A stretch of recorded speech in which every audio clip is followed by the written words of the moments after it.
धृतराष्ट्र ने कहा, हे संजय, धर्मभूमि कुरुक्षेत्र में युद्ध की इच्छा से एकत्र हुए मेरे तथा पांडु के पुत्रों ने क्या किया। तात्पर्य: भगवत गीता एक बहुपठित आस्तिक विज्ञान है जो गीता महात्म्य में सार रूप में दिया हुआ है। इसमें यह उल्लेख है कि मनुष्य को चाहिए कि वह श्री कृष्ण के भक्त की सहायता से संवीक्षण करते हुए भगवत गीता का अध्ययन करे और स्वार्थ प्रेरित व्याख्याओं के बिना उसे समझने का प्रयास करे। अर्जुन ने इस प्रकार से साक्षात भगवान श्री कृष्ण से गीता सुनी और उसका उपदेश ग्रहण किया। इस प्रकार की स्पष्ट अनुभूति का उदाहरण भगवत गीता में ही है। यदि उसी गुरु परंपरा से निजी स्वार्थ से प्रेरित हुए बिना किसी को भगवत गीता समझने का सौभाग्य प्राप्त हो तो वह समस्त वैदिक ज्ञान तथा विश्व के समस्त शास्त्रों के अध्ययन को पीछे छोड़ देता है। पाठक को भगवत गीता में न केवल अन्य शास्त्रों की सारी बातें मिलेंगी, अपितु ऐसी बातें भी मिलेंगी जो अन्य कहीं उपलब्ध नहीं हैं। यह गीता का विशिष्ट मानदंड है। स्वयं भगवान श्री कृष्ण द्वारा साक्षात उच्चरित होने के कारण यह पूर्ण आस्तिक विज्ञान है। महाभारत में वर्णित धृतराष्ट्र तथा संजय की वार्ताएं इस महान दर्शन के मूल सिद्धांत का कार्य करती हैं। माना जाता है कि इस दर्शन की प्रस्तुति कुरुक्षेत्र के युद्ध स्थल में हुई, जो वैदिक युग से पवित्र तीर्थस्थल रहा है।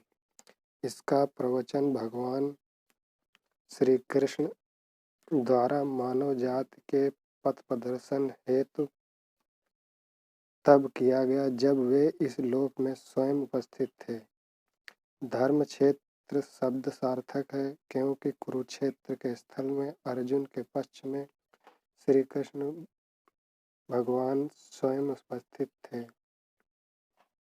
कौरवों का पिता धृतराष्ट्र अपने पुत्रों की विजय की संभावना के विषय में अत्यधिक संदिग्ध था। अतः इसी संदेश के कारण अपने सचिव से पूछा।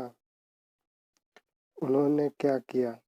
वह आश्वस्त था कि उसके पुत्र तथा उसके छोटे भाई पांडु के पुत्र कुरुक्षेत्र की युद्ध भूमि में निर्णयात्मक प्रसंग के लिए एकत्र हुए हैं।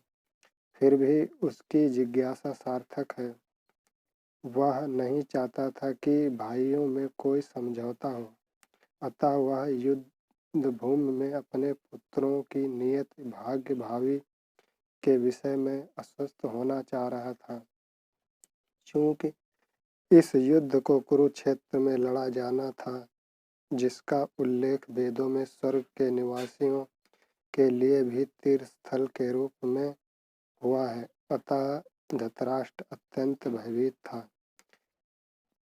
ताकि वह पवित्र स्थल का युद्ध के परिणाम पर न जाने कैसा प्रभाव पड़े।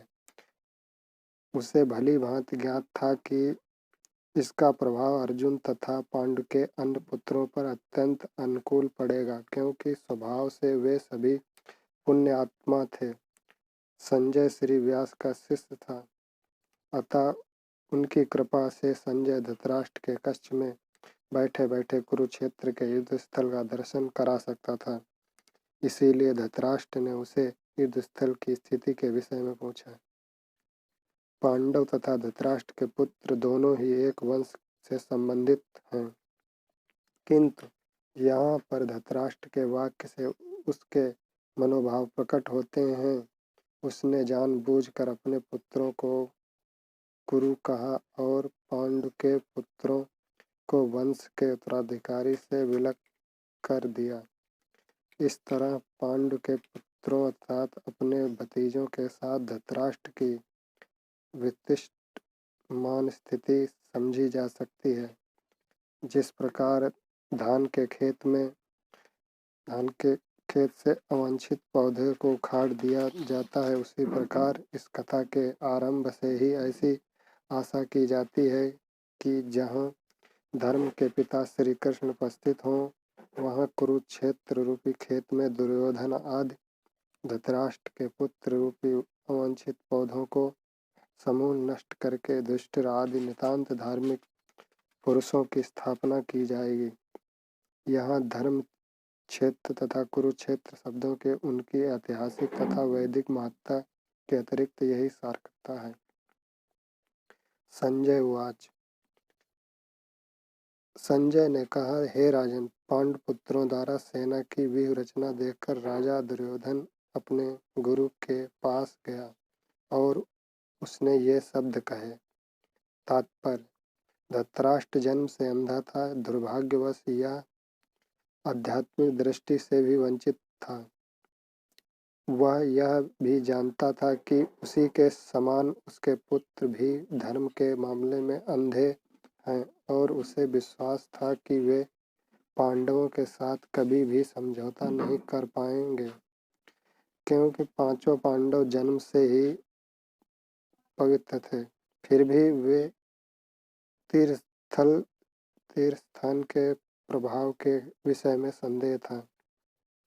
इसीलिए संजय युद्ध भूमि की स्थिति के विषय में उसके प्रश्न के मंतव्य को समझ गया, अतः वह निराश राजा के प्रोत्साहन सहित करना चाह रहा था। उसने उसे विश्वास दिलाया कि उसके पुत्र पवित्र स्थान के प्रभाव में आकर किसी प्रकार का समझौता करने नहीं जा रहे हैं। उसने राजा को बताया कि उसका पुत्र दुर्योधन पांडवों की सेना को देखकर तुरंत अपने सेनापति द्रोणाचार्य को वास्तविक स्थिति से अवगत कराने गया। यद्यपि दुर्योधन को राजा कहकर संबोधित किया गया है, तो भी स्थिति की गंभीरता के कारण उसे सेनापति के पास जाना पड़ा। एतएव दुर्योधन राजनीतिज्ञ बनने के लिए सर्वथा उपयुक्त था, किंतु जब उसने पांडवों को व्यूह रचना देखी तो उसका यह कूटनीतिक व्यवहार उसके भय को छिपा न पाया। हे आचार्य, पांडुपुत्रों की विशाल सेना को देखें, जिसे आपके बुद्धिमान शिष्य द्रुपद के पुत्र ने इतने कौशल से व्यवस्थित किया है। तात्पर्य: परम राजनीति दुर्योधन महान ब्राह्मण सेनापति द्रोणाचार्य के दोषों को इंगित करना चाहता था। अर्जुन की पत्नी द्रौपदी के पिता राजा द्रुपद के साथ द्रोणाचार्य का कुछ राजनीतिक झगड़ा था। इस झगड़े के फलस्वरूप द्रुपद ने एक महान यज्ञ संपन्न किया, जिससे उसे एक ऐसा पुत्र प्राप्त होने का वरदान मिला जो द्रोणाचार्य का वध कर सके। द्रोणाचार्य इसे भली भांति जानता था, किंतु जब द्रुपद का महान पुत्र धृतराष्ट्र युद्ध शिक्षा के लिए उसको सौंपा गया तो द्रोणाचार्य को उसे अपने सारे सैनिक रहस्य प्रदान करने में कोई झिझक नहीं हुई।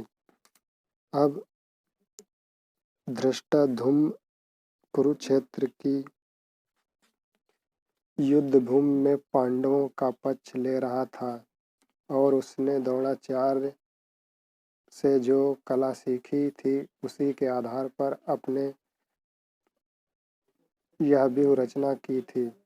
दुर्योधन ने द्रोणाचार्य की इस दुर्बलता की ओर इंगित किया, जिससे वह युद्ध में सजग रहे और समझौता न करे।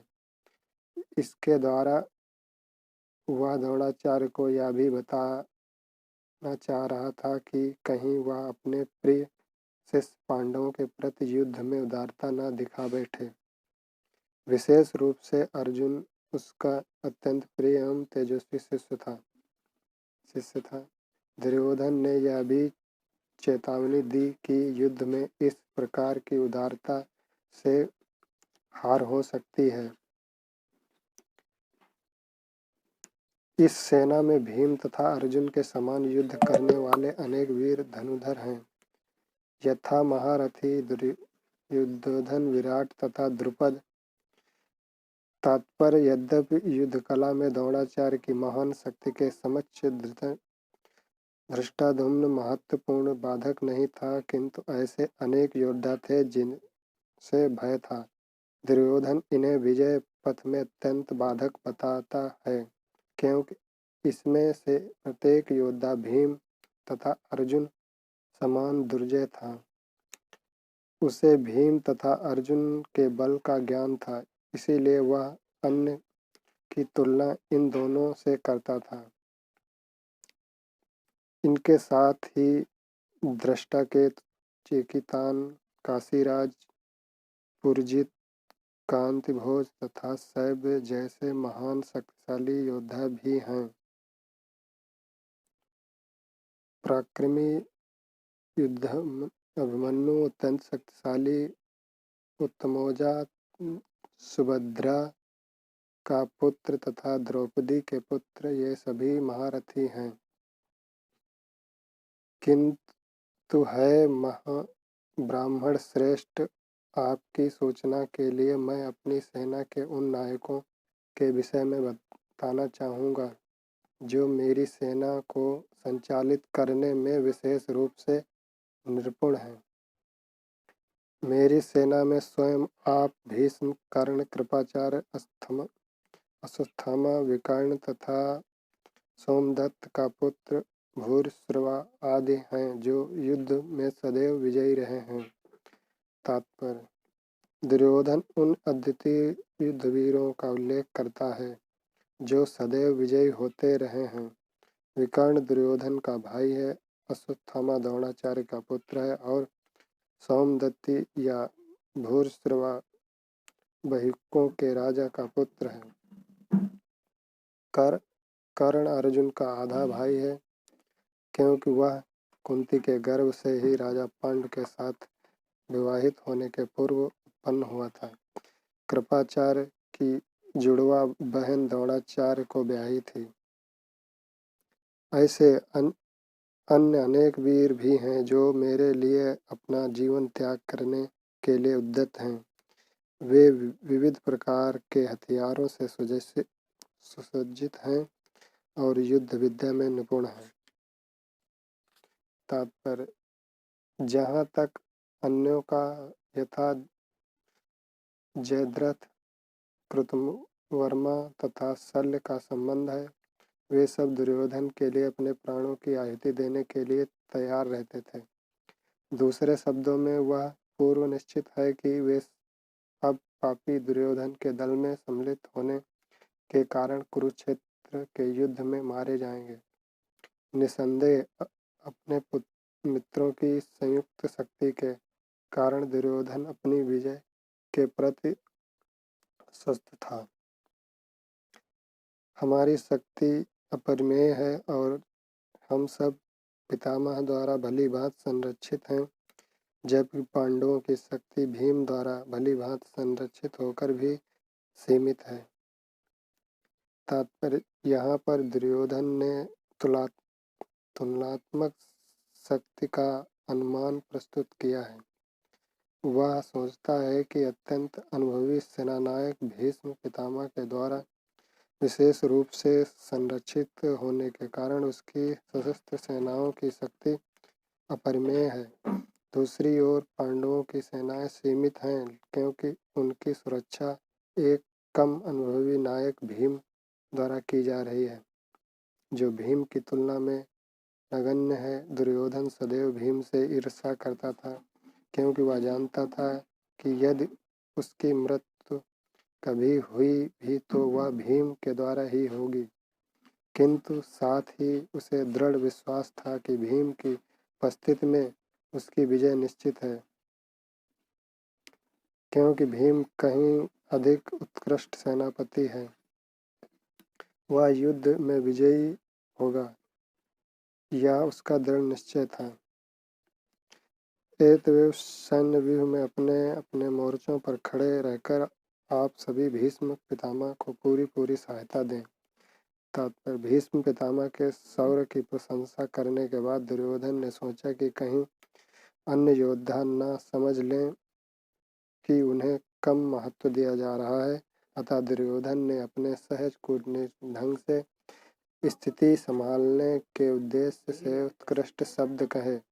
उसने बलपूर्वक कहा कि भीष्मदेव निसंदेह महत्तम योद्धा हैं, किंतु अब वे वृद्ध हो चुके हैं, अतः प्रत्येक सैनिक को चाहिए कि चारों ओर से उनकी सुरक्षा का विशेष ध्यान रखें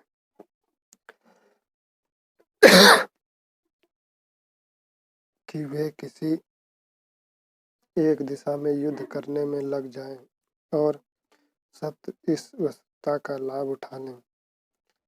अतः यह आवश्यक है कि अन्य योद्धा मोर्चों पर अपनी अपनी स्थिति पर अडिग रहें और शत्रु को व्यूह न तोड़ने दें। दुर्योधन को पूर्ण विश्वास था कि कुरुक्षेत्र की विजय भीष्मदेव की उपस्थिति पर निर्भर है।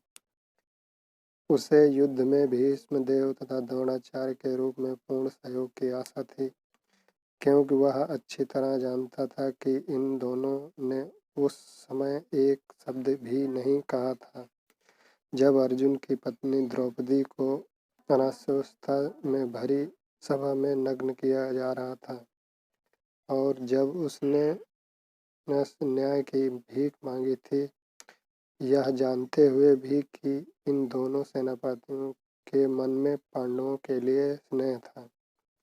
दुर्योधन को आशा थी कि वे इस स्नेह को उसी तरह त्याग देंगे जिस तरह उन्होंने धूत क्रीड़ा के अवसर पर किया था। तब कुरुवंश के वयोवृद्ध परम प्रतापी एवं वृद्ध पितामह ने सिंह गर्जना की सी ध्वनि करने वाले अपने शंख को उच्च स्वर में बजाया, जिससे दुर्योधन को हर्ष हुआ। तात्पर्य कुरुवंश के वयोवृद्ध पितामह अपने पौत्र दुर्योधन का मनोभाव जान गए और उसके प्रति अपनी स्वाभाविक दयावश उन्होंने उसे प्रसन्न करने के लिए अत्यंत उच्च स्वर में अपना शंख बजाया, जो उनकी सिंह के समान स्थिति के अनुरूप था। प्रत्यक्ष रूप में शंख के द्वारा प्रतीकात्मक ढंग से उन्होंने अपने हताश पौत्र दुर्योधन को बता दिया कि उन्हें युद्ध में विजय की आशा नहीं है, क्योंकि दूसरे पक्ष में साक्षात भगवान श्री कृष्ण हैं। फिर भी युद्ध का मार्गदर्शन करना उनका कर्तव्य था और इस संबंध में वे कोई कसर नहीं रखेंगे। दूसरी ओर से श्रुत घोड़ों द्वारा खींचे जाने वाले विशाल रथ पर आसीन श्री कृष्ण तथा अर्जुन ने अपने अपने दिव्य शंख बजाए। तात्पर्य भीष्म द्वारा बजाए गए शंख की तुलना में श्री कृष्ण तथा अर्जुन के शंखों को दिव्य कहा गया है। दिव्य शंखों के नाद से यह सूचित हो रहा था कि दूसरे पक्ष की विजय की कोई आशा न थी, क्योंकि कृष्ण पांडवों के पक्ष में थे। जयस्तु पांडु पक्षे जनार्दना, जय सदा पांडु के पुत्र जैसों की होती है, क्योंकि भगवान श्री कृष्ण उनके साथ हैं और जहाँ जहाँ भगवान विद्यमान हैं वहीं वहीं लक्ष्मी भी रहती है, क्योंकि वे अपने पति के बिना नहीं रह सकती। अतः जैसा कि विष्णु या भगवान श्री कृष्ण के शंख द्वारा उत्पन्न दिव्य ध्वनि को सूचित हो रहा था, विजय तथा श्री दोनों ही अर्जुन के प्रतीक्षा कर रही थी। इसके अतिरिक्त जिस रथ में दोनों मित्र आसीन थे वह अर्जुन को अग्नि देवता द्वारा प्रदत्त था और इससे सूचित हो रहा था कि तीनों लोकों में जहाँ कहीं भी यह जाएगा वह विजय निश्चित है। भगवान श्री कृष्ण ने अपने पंच शंख बजाया, अर्जुन ने वेदांत शंख तथा अतिभोजी एवं अति मानवीय कार्य करने वाले भीम ने पौंड नामक भयंकर शंख बजाया। तात्पर्य, इस श्लोक में भगवान श्री कृष्ण को हरिकेश कहा गया है क्योंकि वे ही समस्त इंद्रियों के स्वामी हैं। सारे जीव उनके विभिन्न अंश हैं अतः जीवों में इंद्रियां भी उनकी इंद्रियों के अंश हैं। चूंकि निवेदवादी जीवों की इंद्रियों का कारण बताने में समर्थ हैं, इसलिए वे जीवों को इंद्रियरहित या विषय कहने के लिए उत्सुक रहते हैं। भगवान समस्त जीवों के हृदयों में स्थित होकर उनकी इंद्रियों का निर्देशन करते हैं, किंतु वे इस तरह दुर्योधन निर्देशन करते हैं कि जीव उनकी शरण ग्रहण कर ले और विशुद्ध भक्त की इंद्रियों का वो प्रत्यक्ष निर्देशन करते हैं। यहाँ कुरुक्षेत्र की युद्धभूमि में भगवान श्री कृष्ण अर्जुन के दिव्य इंद्रियों का निर्देशन करते हैं, इसीलिए उनके हरिकेश कहा गया। भगवान के विविध कार्यों के अनुसार उनके भिन्न नाम हैं। उदाहरणत इनका नाम मधुसूदन है क्योंकि उन्होंने मद नाम के असुर को मारा था। वे गौओं तथा इंद्रियों को आनंद देने के कारण गोविंद कहलाते हैं। वसुदेव के पुत्र होने का कारण इनका नाम वसुदेव है। देवकी को माता रूप में स्वीकार करने के कारण इनका नाम देवकी नंदन है। वृंदावन में यशोदा के साथ बाल लीलाएं करने के कारण इन्हें यशोदा नंदन जो है। अपने मित्र अर्जुन का सारथी बनने के कारण पार्थ सारथी हैं। इसी प्रकार उनका एक नाम ऋषिकेश है क्योंकि उन्होंने कुरुक्षेत्र के युद्ध में अर्जुन का निर्देशन किया। इस श्लोक में अर्जुन को धनंजय कहा गया क्योंकि जब उनके बड़े भाई को विभिन्न यज्ञ संपन्न करने के लिए धन की आवश्यकता हुई तो उसे प्राप्त करने में इन्होंने सहायता की। इसी प्रकार भीम वकोदर कहलाते हैं क्योंकि जैसे वे अधिक खाते हैं उसी प्रकार वे अति मानवीय कार्य करने वाले हैं। जैसे हिडम्बासुर का वध तथा पांडवों के पक्ष में श्री कृष्ण इत्यादि विभिन्न व्यक्तियों द्वारा विशेष प्रकार के शंख का बजाया जाना युद्ध करने वाले सैनिकों के लिए अत्यंत प्रेरणाप्रद है। विपक्ष में कुछ न था तो परम निर्देशक भगवान श्री कृष्ण थे, न ही भाग्य की देवी श्री थीं, अतः युद्ध में उनकी पराजय पूर्व निश्चित थी। शंखों की ध्वनि मानो यह संदेश दे रही थी, हे राजन, कुंती पुत्र राजा युधिष्ठिर ने अपने अत्यंत विजय नामक शंख बजाया तथा नकुल और सहदेव ने सुघोष एवं मणिपुष्पक शंख बजाए।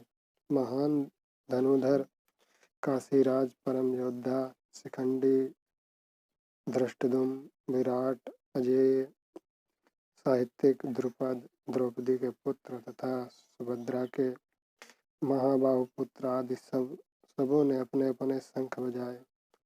तात्पर्य, संजय ने राजा धृतराष्ट्र को अत्यंत चतुराई से यह बताया कि पांडु के पुत्रों को धोखा देने तथा राज सिंहासन पर अपने पुत्रों को आसीन कराने की यह अविवेकपूर्ण नीति सही नहीं थी। लक्षणों से पहले से ही यह सूचित हो रहा था कि इस महायुद्ध में सारा कुरुवंश मारा जाएगा। भीष्म पितामह से लेकर अभिमन्यु तथा अन्य पौत्रों तक विश्व के अनेक देशों के राजाओं समेत उपस्थित सारे के सारे लोगों का विनाश निश्चित था।